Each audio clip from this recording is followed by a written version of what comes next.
وہاں کا ماحول اور لڑکیوں کا انداز دیکھ کر میری روح کانپ اٹھی۔ اس عورت نے مجھے گھسیٹ کر ایک کمرے میں بند کر دیا اور ہما نامی ایک لڑکی کے حوالے کرتے ہوئے کہا کہ اس پر کڑی نظر رکھنا۔ وہ تو چلی گئی، مگر میں اپنی قسمت پر آنسو بہانے کے علاوہ کچھ نہ کر سکی۔ میں جس آگ سے بچنے کے لیے گھر سے نکلی تھی، آج اسی جہنم کے دہانے پر کھڑی تھی۔ وہاں موجود لڑکی ہما نے مجھے حقیقت بتاتے ہوئے کہا، جہاں رونے سے کچھ نہیں ہوگا، اب یہی تمہاری دنیا ہے اور جہاں سے نکلنے کا کوئی راستہ نہیں۔ اس نے میری خوبصورتی کا میرا سب سے بڑا روگ قرار دیا۔ میں نے ٹوٹے ہوئے دل کے ساتھ اسے بتایا کہ جس پر میں نے بھروسہ کیا اسی نے مجھے اس گندگی میں دھکیل دیا۔ میں نے کھانا پینا چھوڑ دیا، مگر وہاں کے بے رحم ماحول پر کوئی اثر نہ ہوا۔ کچھ دیر بعد حنیفہ بی بی اندر آئی اور سختی سے کہا، جہاں کے ماحول کو اپنا لو، جہاں لوگ آتے ہیں اور لڑکیوں کو خریدتے ہیں۔ اب تمہاری نت اتروائی کی رسم ہوگی۔ ایک ہفتے تک کئی گاہک آئے، مگر حنیفہ بی بی کی مانگی ہوئی بڑی رقم کوئی نہ دے سکا، جس کی وجہ سے میں اب تک محفوظ تھی۔ لیکن آخرکار وہ کالی گھڑی آ ہی گئی۔ ایک شخص کوٹھے پر آیا اور مجھے دیکھتے ہی بولا، میں اس کی پوری قیمت 2 لاکھ روپے دوں گا، جاؤ اسے دلہن کی طرح سجا کر میرے پاس لاؤ۔ اس شخص کی باتیں سن کر میرے ہاتھ پاؤں کانپنے لگے۔ مجھے لگا اب میری دنیا لٹنے والی ہے اور میرا کچھ بھی میرا نہیں رہے گا۔ وہ 50 سال کا ایک مرد تھا۔ میں اپنی قسمت کو رو رہی تھی کہ مجھے کمرے میں بٹھا دیا گیا۔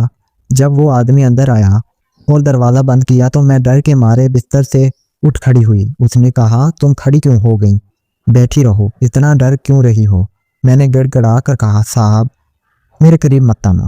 وہ ہنسا اور بولا، میں نے تمہاری اتنی بڑی قیمت دی ہے، کیا تمہیں لگتا ہے میں نے یہ رقم کیوں دی؟ تمہارے ساتھ رات گزارنے کے لیے۔ میں نے منت کی، صاحب میرے ساتھ ایسا کچھ مت کرنا، میں یہ سب برداشت نہیں کر پاؤں گی۔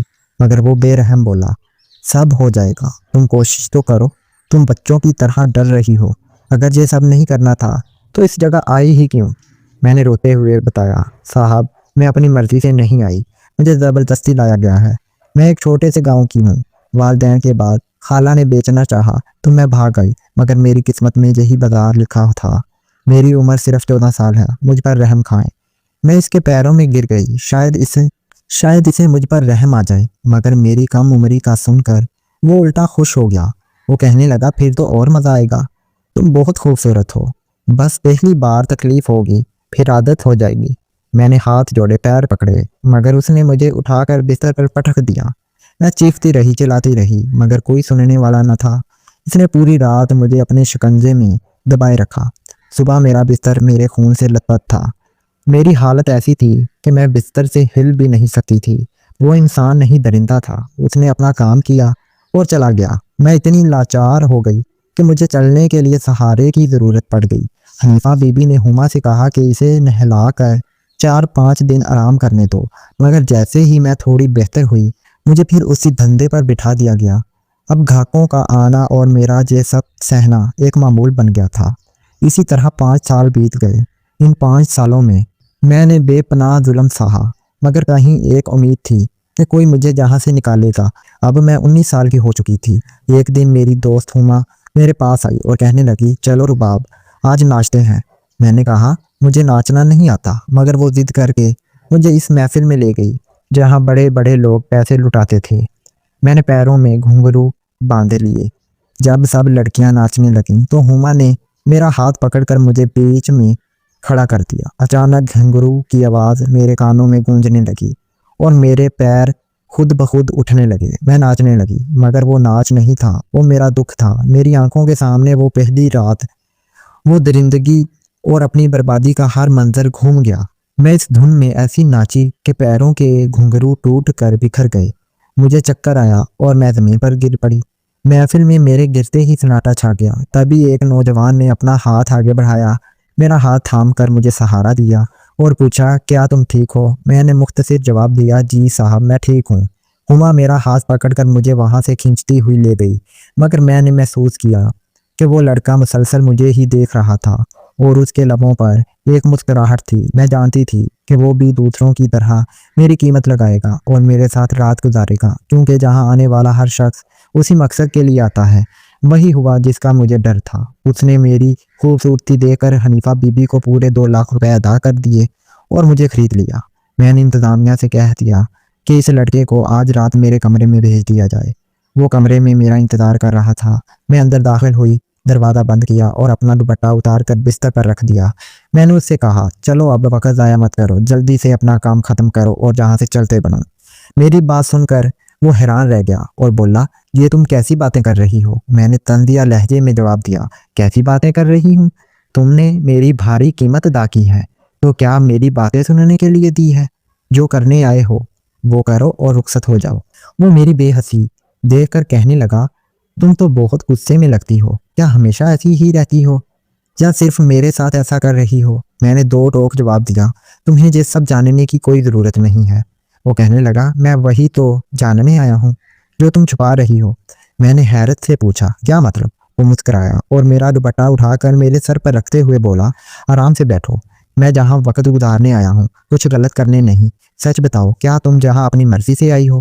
میں نے تلخی سے جواب دیا، صاحب جہاں کوئی بھی لڑکی اپنی مرضی سے نہیں آتی، ہر ایک کے پیچھے کوئی نہ کوئی بڑی مجبوری اور دکھ بھری کہانی ہوتی ہے۔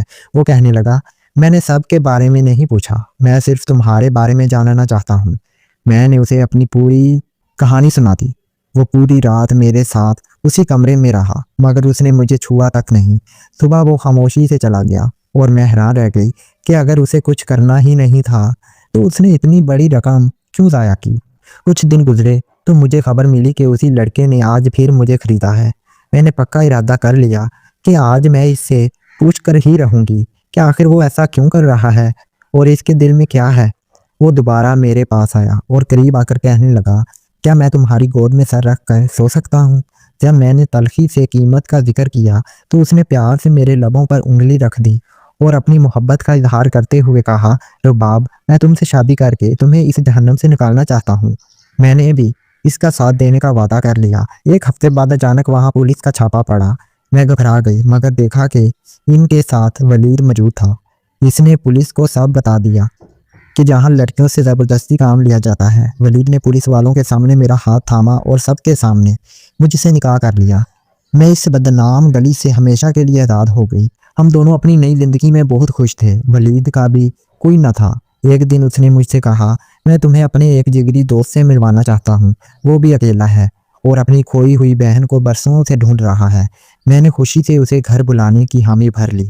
اگلے ہی دن جب ولید اپنے دوست کو گھر لے کر آیا تو اسے دیکھتے ہی میری چیخ نکل گئی۔ وہ کوئی اور نہیں، میرا اپنا بھائی حسن تھا۔ ہم دونوں بہن بھائی ایک دوسرے کے سینے لگ کر پھوٹ پھوٹ کر رونے لگے۔ حسن نے بتایا کہ اس نے مجھے کہاں کہاں نہیں ڈھونڈا اور خالہ سے کتنی لڑائیاں کیں مگر اس نے کبھی سچ نہیں بتایا۔ وہ خود کو کوسنے لگا کہ کاش وہ مجھے چھوڑ کر شہر نہ جاتا مگر میں نے اسے دلاسا دیا کہ جو بیت گیا اسے بھول جاؤ، اب ولید میری کل کائنات ہے۔ بھائی نے ولید کو گلے لگایا اور ہماری خوشیوں پر اپنی دعاؤں کا سایہ کر دیا۔ آج ہماری شادی کو 1 سال بیت چکا ہے اور اللہ نے ہمیں ایک پیارے سے بیٹے سے نوازا ہے۔ میں، ولید اور ہمارا ننھا بیٹا اب ایک ہنستی بستی اور خوشحال زندگی گزار رہی ہیں۔ وہ تمام تلخ یادیں اب ایک پرانا خواب بن چکی ہیں اور میرا آنگن خوشیوں سے بھر گیا ہے۔